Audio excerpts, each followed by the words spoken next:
Maintenant, pour que les liens soient interactifs, lorsque je clique au-dessus, un petit peu comme ça ici, ce que je vais devoir faire, c'est d'aller mettre des pseudo-classes.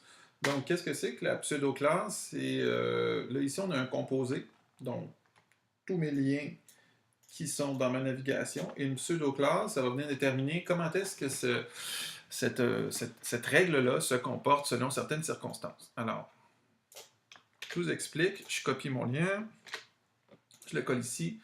Alors, comment ça marche? C'est toujours après un deux points. Donc, j'ai ma règle, je lui mets un deux points, et là, tiens, je vais aller avec hover. Hover, c'est hovering, c'est le fait d'être au-dessus de. OK? C'est juste pour les plateformes là, desktop, où est-ce qu'on a une souris. Par exemple, sur les plateformes portables, on n'a pas de hovering, on a juste du clic, du touch. Mais bon, comme on a encore un certain nombre de gens sur leur ordinateur avec des souris, on va continuer d'en parler. Alors, donc le hovering, lorsque ma souris est au-dessus et survole, là, je pourrais déterminer un certain nombre de choses. Je vous dis, je suis plus un partisan des réactions légères. Alors, on va y aller avec, par exemple, color, deux points, puis je vais changer peut-être légèrement la couleur. Je vais y aller avec un dark gray comme ça, point virgule. Donc, ce que ça va faire ici, je vais rafraîchir ici ma petite page ici, c'est que lorsque j'overing, donc lorsque je suis par-dessus et que je survole, mon lien change de couleur.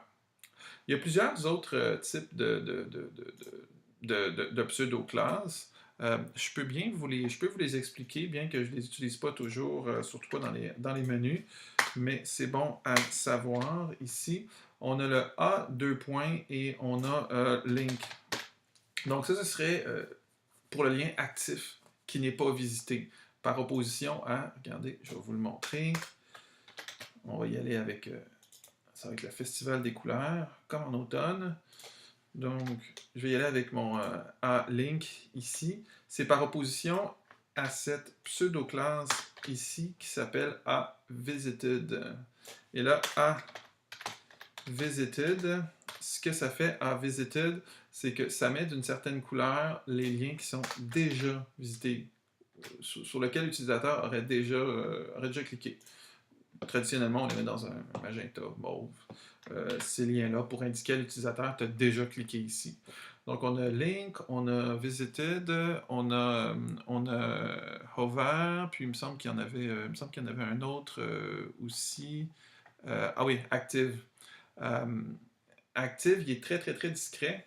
Je vais vous le montrer, on va le mettre en rouge pour bien le voir. Ici, Visited. Et mon Active. Ce qui va faire mon Active, c'est qu'il va être seulement à partir du moment où... Là, je prends toujours ces couleurs-là, mais au fond, je pourrais y aller avec mon crossillon ici et entrer une valeur hexadécimale. Hein. Si on veut une couleur spécifique, ça donne l'impression qu'on a juste 16 couleurs. Là. Mais dans le fond, on peut entrer les couleurs qu'on veut, surtout avec les systèmes qu'on a aujourd'hui. C'est valeur de rouge, valeur de vert, valeur de bleu. OK? Alors, si je voulais que ce soit rouge, par exemple, je vais aller de 0 à 9. Ça va être léger rouge. Et après ça, un rouge très prononcé, ça va être de A à F. Donc, admettons que je voudrais plein de rouge, FF pour full de rouge. Parce que ça va de... Il y a plus que 99 teintes de rouge, il y en a 256 dans un canal. Donc, aucun vert et aucun bleu, par exemple. Donc, couleur FF00, ça va aller chercher un rouge très, très prononcé. Fait que ça, c'est toutes mes pseudo-classes par rapport au lien. Si on va voir ce que ça fait, par exemple, comme je vous dis, c'est vraiment le festival des couleurs. Là.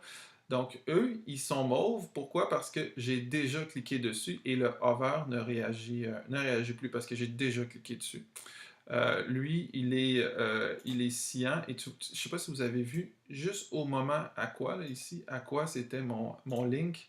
Donc, il n'était pas visité, fait qu'il était aqua. Puis, quand je clique, au moment où ma souris est enfoncée, il est actif et pouf, il passe à l'autre page. OK? Et là, ça, c'est tout dans la mémoire tampon, fait qu'il n'y a pas vraiment moyen de récupérer ça. Ça va, si je réinitialise mon logiciel, ça va me donner l'occasion de vous en parler de ça. Parce que des fois, on teste des trucs dans un logiciel, puis bon, il faut le réinitialiser, puis bon, ça ne se réinitialise pas plus. Là. Euh, mais réinitialiser, des fois, ça vide la mémoire tampon, puis ça me permet d'aller voir qu'est-ce qui se passe. Alors, on voit que c'est ça que ça fait, toutes ces choses-là. C'est pas beau, mais c'était pour expliquer les pseudo-classes. Peut-être une autre chose importante par rapport aux pseudo-classes, parce qu'il y en a vraiment plusieurs des pseudo-classes. Il y a plusieurs types de pseudo-classes en HTML. Moi, ici, là, excellent site, là, le W3School, ici, là, si vous cherchez des choses comme ça, là, on a plein d'explications. On a une liste de toutes les pseudo-classes qui sont ici. Peut-être celle qui serait le plus importante, First Child puis Last Child. Pour nous, c'est quand même assez important. Ça nous permet de donner la possibilité, je vous donne l'exemple ici, dans ma mise en page, ici, bon, je vais me refaire une aperçu en direct.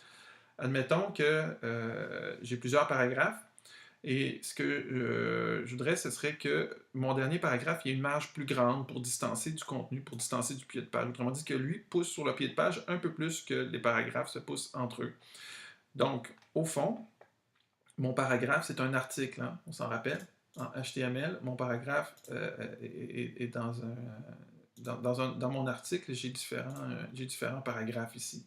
OK? Donc, ce que je vais aller cibler, c'est le dernier enfant, donc le last child. Dans mon défaut CSS ici, je vais vous montrer, je vais aller dans... ici, je vais me faire une CSS pour mes articles. Je vais aller chercher mes paragraphes dans mes articles. Et là, je vais dire last-child. Donc ça, ce que ça va aller chercher, c'est que ça va aller chercher le dernier paragraphe parce que je lui dis, va dans mes articles, trouve le dernier paragraphe, le dernier enfant de paragraphe. OK? Ça pourrait être le dernier article si j'avais fait un article par paragraphe, etc. Et là, je vais lui dire, par exemple, je vais lui donner la règle d'augmenter sa marge au bottom, ici, margin bottom, puis je vais exagérer pour qu'on le voit bien, là, ici.